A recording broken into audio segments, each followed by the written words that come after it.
Hello guys, good afternoon. Welcome to my vlog. Ito, pupunta ulit kami ngayon sa Alcasimeya. Maghahanap ng malilipatan.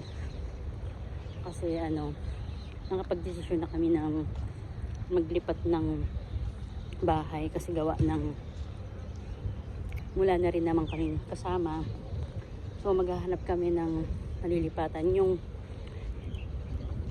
malapit sa trabaho ng mga bata, yung hindi mahirap hindi mahirap sa mga transpo ba, at saka yung mura kasi sobrang mahal na nung flat, lalo na't ang mahal-mahal ng renta. So hindi ko na siya kayang bayaran kasi wala na rin akong wala rin na naman akong kasama na mga tenant din na makakasama magbayad. So kailangan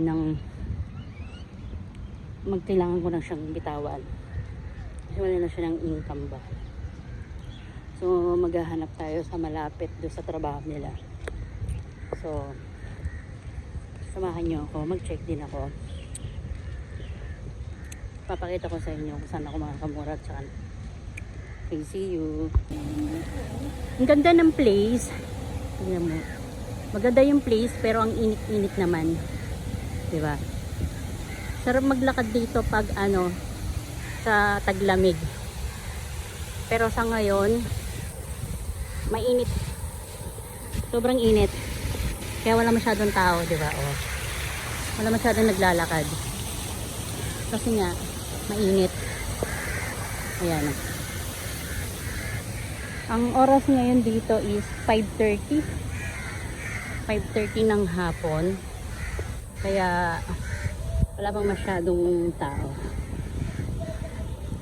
Pero maya-maya nito mga 7 yung tao na to. O diba?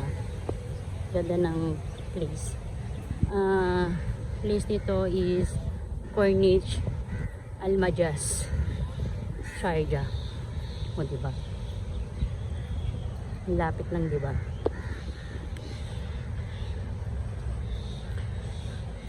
Lakad-lakad lang din pag may time. Malapit ito dun sa pupuntahan namin, dun sa paghahanap ng malilipatan. Yan, diba? Diba ang ganda ng place, guys?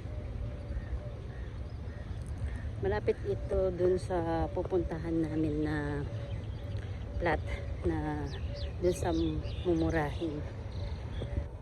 So, kung gusto mong mag-jogging sa taglamig, pwede dito. Pwedeng tumambay dito kasi maganda naman yung place. Pwedeng tumambay dito sa taglamig. Malapit lang ito dun sa area na gusto namin. So, ang ganda ng place, di ba? Kaya, naglakad lang kami ngayon kasi gawa ng yan, medyo konting papawis lang. Kaya lakad-lakad lang. Pag magmula Altaon hanggang dun sa may Kimpaisan, 40 minutes o 45 minutes namin nilalakad. So okay na rin yun. Parang na rin siya, exercise, parang ganon. Kasi maghapon naman sa bahay walang ginagawa. So nilakad na lang namin para exercise. O diba? Ganyan yung buhay ng isang OFW na kahit malayo nilalakaran natin. Pero pag sa Pilipinas, kahit napakalapit yan, sasakay pa tayo ng tricycle or jeep para lang makapunta dun sa pupuntahan natin. Pero dito, kahit 1 hour nilalakad namin yan. Dahil okay naman yung parang nagtitipid na rin sa pamasahe kasi mahal din naman kasi ang taxi. Okay guys, see you later. Thank you for watching.